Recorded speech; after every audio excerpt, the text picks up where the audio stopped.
Muito bem, gravando. Sejam bem-vindos a mais um vídeo do canal Apollo Crypto Trade. Agora são 18 horas e 36 minutos do dia 13 de abril de 2018. Nós estamos aqui hoje novamente para falarmos de um aspecto geral do mercado, que é a questão da correlação. Correlações às vezes são observadas nos mercados entre diferentes ativos. Para quem opera na bolsa, para quem acompanha o mercado brasileiro, provavelmente já ouviu falar, né? É a coisa mais comum do mundo, da tal da correlação inversa entre o IBOV, ou seja, o índice da Bolsa de Valores, e o dólar, né? O preço do dólar. O que isso quer dizer? Quando um está descendo, muito geralmente o outro está subindo. Aí ó, a gente faz um fundo aqui, ao mesmo tempo a gente está fazendo um topo aqui. Aí a gente tem uma grande perna de alta na sequência disso, aqui a gente tem uma queda, até chegar num fundo. No momento em que nós fazemos um fundo no índice da bolsa, nós estamos fazendo um topo no dólar. E aí o dólar começa a cair, a bolsa começa a subir. E, enfim, os gráficos parecem que se correlacionam de uma forma inversa, né? E na verdade existem bons motivos para isso. Não é o caso aqui de nós comentarmos todos eles, mas existe uma série de motivos que fazem disso uma correlação perfeitamente lógica. Não existe nada de místico, não é uma pura coincidência. Essa correlação realmente existe. Claro que ela é multifatorial, como qualquer coisa na economia, então não é só um evento que faz com que um caia enquanto o outro sobe, é uma correlação de várias coisas ao mesmo tempo, e como eu disse, eu não vou listá-las aqui, nem abordá-las mais precisamente, mas em geral, para você entender assim por cima, entenda que se a economia brasileira está indo bem, né, e portanto o índice aqui da bolsa está subindo, isso vai acabar valorizando a nossa moeda, o real, portanto, frente ao dólar. E quando a nossa economia está indo mal, quando a gente está indo ladeira abaixo, o que acontece é que o dólar que se valoriza diante do nosso real. Então, por isso que o preço do dólar e das ações da bolsa, né, do nosso índice Bovespa, acabam tendo essa correlação. Bom, e será que isso a gente observa nas criptomoedas também? Vou até fechar aqui, vamos voltar só para as criptomoedas. Estamos aqui com o Bitcoin. E olha só, eu vou dizer para vocês que existe sim. O carro-chefe, a moeda referência de todas as outras, é o próprio Bitcoin. Ele é o rei das criptomoedas e conforme ele vai bem ou mal, as outras moedas costumam acompanhar o movimento do Bitcoin. Não é uma regra necessária, mas é o que acontece na maior parte do tempo. Em alguns momentos, algumas moedas se desgarram, então o Bitcoin vai estar subindo e a outra moeda lá vai estar caindo, mas enfim, não é o comum. Por quê? Porque o Bitcoin é a espécie aqui do poço de segurança, né, das criptomoedas. Por enquanto também, como a gente sempre diz aqui, o Bitcoin ele é o líder do mercado neste momento. Não quer dizer que para sempre, se você estiver vendo esse vídeo daqui 10 anos, se é que vai existir o YouTube até lá, bom, talvez nesse momento exista uma outra criptomoeda mais eficiente, mais valorizada do que essa aqui, mas no momento é essa. Então, só para mostrar para vocês aqui, vamos colocar um tempo gráfico maior para a gente ter um panorama melhor. Por exemplo, um gráfico de 1 hora. Por exemplo, estamos vendo aqui o gráfico do Bitcoin. Eu vou pegar para vocês uma altcoin, uma moeda alternativa, que eu não vi hoje ainda o gráfico dela. Na verdade, se a gente tivesse ao vivo agora, eu poderia pedir para vocês até escolherem, né, qual moeda vocês querem ver. Mas vamos lá, vamos por exemplo pegar a Litecoin, que é uma outra moeda que eu gosto. Eu não vi o gráfico dela hoje, sequer abrir. E eu tenho certeza que na última hora o preço da Litecoin despencou, tal qual do Bitcoin. Vamos ver? Pois bem, ó, dá uma olhada no gráfico, como ele se configura. Se a gente compara com o Bitcoin, vou colocar de novo, vocês percebem que parecem gráficos quase irmãos, né? Eles, quando um está subindo, o outro está subindo. Quando o Bitcoin cai, o Litecoin cai. E assim por diante. Não é só com essa que acontece. Se a gente for ver aqui a EOS. Bom, você pode ver que nas últimas horas teve uma queda junto do Bitcoin. Vamos pegar uma outra moeda que eu já negociei no passado bastante. A tal da IOTA. Aí, o gráfico da IOTA também se apresenta da mesma forma. Veio consolidando aqui, teve uma alta, bom, na última hora caiu. Então vocês percebem que vocês conseguem observar essa correlação na maior parte do tempo entre as moedas. A única moeda que eu vi ter uma correlação inversa com o Bitcoin foi a BCH, que é Bitcoin Cash. Bitcoin Cash, isso. A Bitcoin Cash, nesse momento, ela está relacionada diretamente, né? Então, quando o Bitcoin sobe, ela sobe, daí por diante. Mas, nos tempos passados, durante alguns dias, algumas, não sei se chegou a ser semanas, talvez, não me lembro. Mas a Bitcoin Cash foi lançada num momento em que o Bitcoin estava sofrendo um pouco com a questão do congestionamento da rede. Então, o Bitcoin Cash foi lançado, né, com uma capacidade de memória lá de cada bloco um pouco maior, transações mais rápidas, mais baratas e tal. Então, o Bitcoin estava com transações muito caras, muito demoradas, tudo congestionado, aquela coisa, e aí apresentaram o Bitcoin Cash como uma alternativa ao chamado Bitcoin Core, ou normal, chame como quiser, né? O Bitcoin tradicional, que a gente está acostumado. E aí o que aconteceu? Durante alguns dias, quando o Bitcoin caía, o Bitcoin Cash subia. Era um movimento sincronizado. Um começava a cair, o outro começava a subir. Porque as pessoas estavam entendendo, pelo menos durante um curto período de tempo, que o Bitcoin Cash seria o substituto natural do Bitcoin. Só que isso não aconteceu, né? Foi passando o tempo, o Bitcoin Cash foi perdendo o fôlego que ele teve aí outrora, chegou a 4 mil dólares, uma coisa realmente impressionante.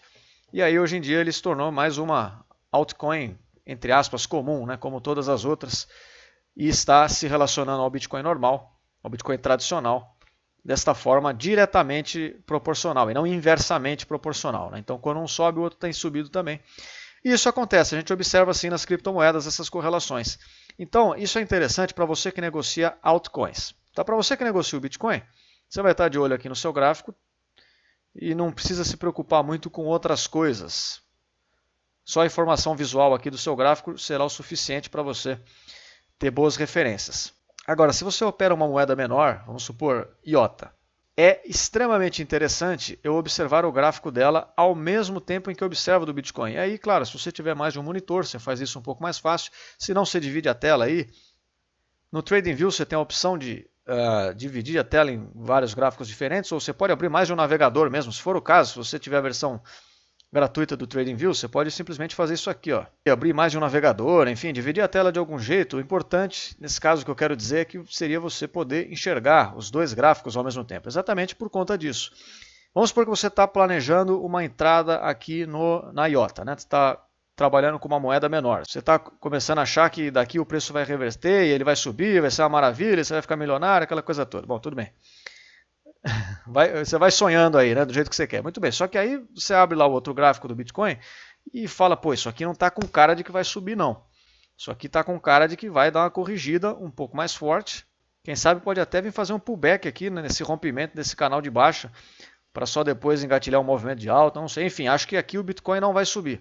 Bom, essa consideração que você está fazendo acerca do Bitcoin vai influenciar a sua visão aqui da IOTA, porque mesmo que comece um movimento aqui de recuperação na IOTA, de repente o Bitcoin começa a despencar, a chance da IOTA também responder negativamente e frustrar o seu plano, né, cortar as asinhas ali dos seus sonhos de que isso aqui ia subir, não é tão baixa, na verdade é grande, né? Então é interessante você, sempre que operar moedas menores, ter um outro olho simultâneo ao Bitcoin, exatamente porque você sabe que o preço do Bitcoin pode influenciar no preço das outras criptomoedas. E um dos motivos para isso acontecer não é só a credibilidade do Bitcoin frente aos demais projetos, mas também a questão dos pares diretos entre as moedas, né? Por exemplo, eu posso negociar IOTA, Bitcoin, Litecoin, Ethereum Coin, todas essas moedas eu posso negociar elas direto em dólar, né? Como é o que a gente tem feito. Mas existem os pares diretos entre as moedas. Eu posso comprar Bitcoin com a ETH. Eu posso comprar a ETH, a Ethereum Coin, com o Bitcoin. Então olha o que acontece aqui. O gráfico deles aqui no caso também está bem parecido, né? Por que isso acontece? Essa explicação que eu vou dar agora é meio complexa. Você vai ter que prestar atenção para ver se eu tivesse gráficos aqui seria mais fácil dizer. Mas assim, imagina que o Bitcoin, as pessoas começaram a gastar muitos dólares para comprar Bitcoin. O preço do Bitcoin dólar começou a subir, subir, subir, subir. Mas eu tenho também esse mercado de Ethereum Coin e Bitcoin. Se eu vejo que o Bitcoin está subindo um monte lá no dólar e não está subindo aqui, o que eu posso fazer? Eu venho aqui nesse outro mercado de Ethereum, pego as minhas Ethereums, compro o Bitcoin mais barato e revendo lá pelo dólar mais caro. E aí eu consigo tirar a diferença, eu faço uma arbitragem e ganho a diferença. Parece uma estratégia interessante, né? Só que cada vez que alguém faz isso, isso vai pressionar esse mercado de Ethereum Coin a se valorizar também, porque aumenta a procura por Ethereum Coin. Então, quando o Bitcoin sobe lá numa ponta, o Ethereum Coin começa a subir nessa outra ponta também. E a IOTA, e a Litecoin, e a EOS, ou como as pessoas chamam, EOS, a ETP, ou seja lá qual outra moeda for. Tá vendo? Todas elas acabam se desenhando de uma forma bastante parecida, exatamente por isso. Quando começa a ter uma valorização em um dos pares, os outros pares vão acompanhar. Por conta dessa arbitragem, né? Se torna essa margem, se os preços se desgarrarem muito, essa margem acaba sendo uma fonte de lucro para as pessoas que fizerem esse tipo de negociação. Claro que hoje em dia isso só é feito por robôs na maior parte do tempo, porque precisa ser tudo feito muito rápido, né?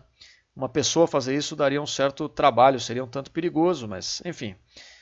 Não duvido que tenha alguém que faça isso também, cada um tem aí o seu modo de ver as coisas. Mas, então resumindo é isso. Tenha sempre um olho no Bitcoin, porque é o mercado que tende a movimentar os outros também. Se aqui vai muito para cima, os outros costumam ir. Se aqui costuma derreter e muito para baixo, os outros também costumam ir. Tá certo? Mas tenha em mente uma coisa, essa correlação ela não é precisamente proporcional, ou seja, se o Bitcoin subir 1%, não quer dizer que as outras vão subir 1%, elas podem subir muito mais, elas podem subir muito menos. Assim como quando ele cai, a mesma coisa, né? E você tem que saber que, por mais que essa correlação seja forte em boa parte do tempo, ela não vale para todo e qualquer momento. As moedas, bem ou mal, elas têm o seu ecossistema próprio, a sua vida própria, digamos assim. Então, em alguns momentos, sim, pode acontecer delas desgarrarem aqui do Bitcoin, delas seguirem um caminho contrário. Mas são momentos geralmente curtos, né? São momentos que não duram muito tempo e logo que a situação se estabiliza, ela volta a se correlacionar com o Bitcoin. Mas isso porque também, claro, as moedas podem estar vivendo momentos diferentes. Vamos supor que o Bitcoin, enquanto o Bitcoin está dando essa queda, tem uma outra moeda lá no outro par que essa queda faz com que ela rompa um fundo, por exemplo, rompa um canal, uma bandeira, alguma coisa que ela esteja inserida. Isso pode, naquele momento, gerar um movimento em cadeia, fazer aumentar o volume de negociações lá naquela moeda e ela acaba se movimentando para baixo mais do que o Bitcoin se movimentou aqui, por exemplo, né?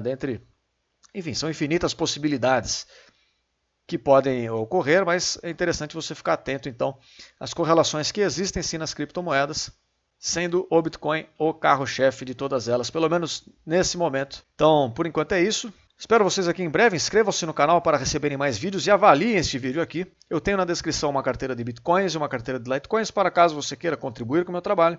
Aguardo todos vocês aqui em mais um vídeo e até a próxima.